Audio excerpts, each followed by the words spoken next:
नव नव गीत संगीतक आनंद लेबऽ के लेल हमर YouTube channel DJ Balkrishna music official के लाल बटन दबा के सब्सक्राइब करू आहे घंटी के निशान के जरूर दबाओ। ए सपना खुशबू सुनो देखी भैया बड़ी दर्द कहानी है, बड़ी दर्द कहानी है। एकटा औरतिया अपना मर्द से कहतिया जे ए हो राजा, हाँ भाव में आबो, हाँ ए हो तू भाव में आबो। औरतिया कहतिया कि जय हो न पुरु बाबा बलमुआ, जय हो रूबा बलमुआ। जमाना खराब हो, देश दुनिया खराब हो, बच के जइयो। कोनो सौतनिया से नेह मत लगइयो। और रतिया कहतिया बड़ी भाव में जय हो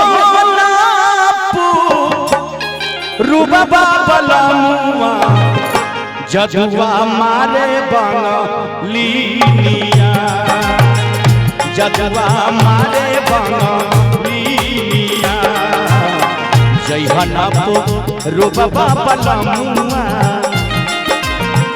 जय हनप रूबा बलमुआ, जय हनप रूबा बलमुआ, जजुआ मारे बंगलिया, जजुआ मारे बंगलिया।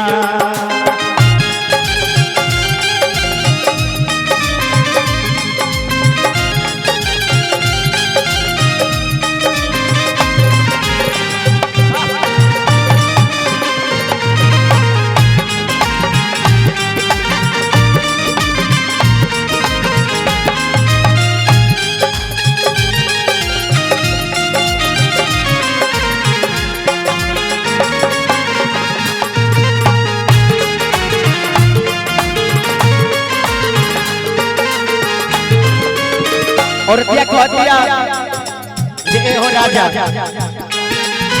ए पिया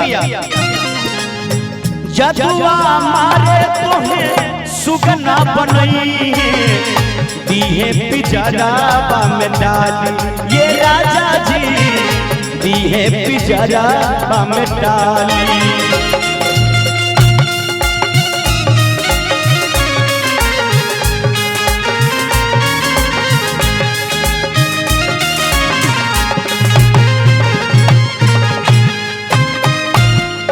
राजा हमार बात सुनो, जजुआ मारे तोहे सुगना बनई, दीहे पिजरावा में डाली ये राजा जी, दीहे पिजरावा में डाली। कई के न अइहा पियावा,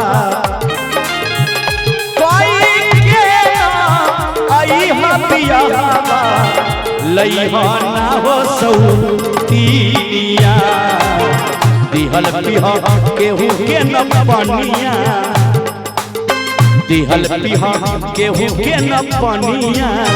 जजुआ मारे बंगलिया, दिहल पिहा केहू के न पनिया, जजुआ मारे बंगलिया। रहन रही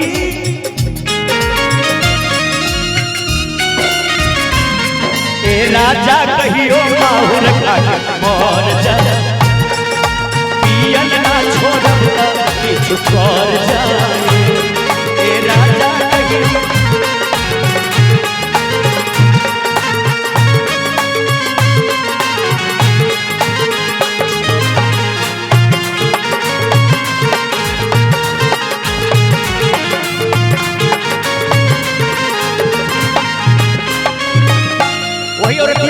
अपना मर्द से ए हो राजा तो सकतकिया पे तोहके सुतई है काढ़ली है जाना ना बचई है ए राजा जी काढ़ली है जाना ना बचई है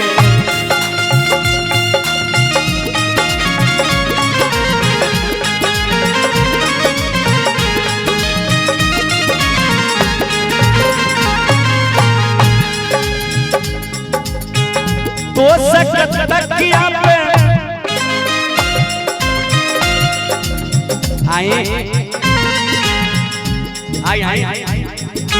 आए देखिए एक खुशबू ए सपना अही तहार भतार हो तहार तहरा याद में सुखाल जाता पीते पीते सुखा गया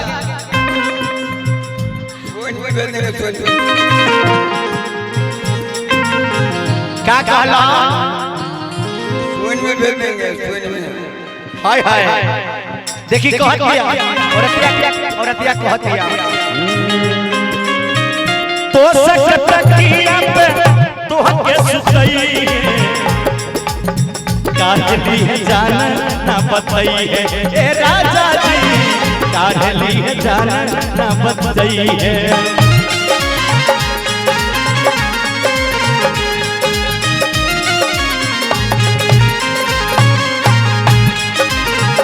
तो सकतकिया पे तोहके सुतई है काढ़ली है जाना ना बतई है ए राजा जी काढ़ली है जाना ना बतई है चंदन पवन राही वीरेंद्र चंदन पवन राही वीरेंद्र चंदन पवन राही वीरेंद्र शिल्पी के मानीला चालिया शिल्पी के मानीला चालिया जय रूप बाबलमुआ जय रूप बाबलमुआ जगवा मारे बलिया जगवा मारे बलिया जगवा मारे बलिया जगवा मारे बलिया जगवा मारे बलिया जगवा मारे बलिया जगवा मारे बलिया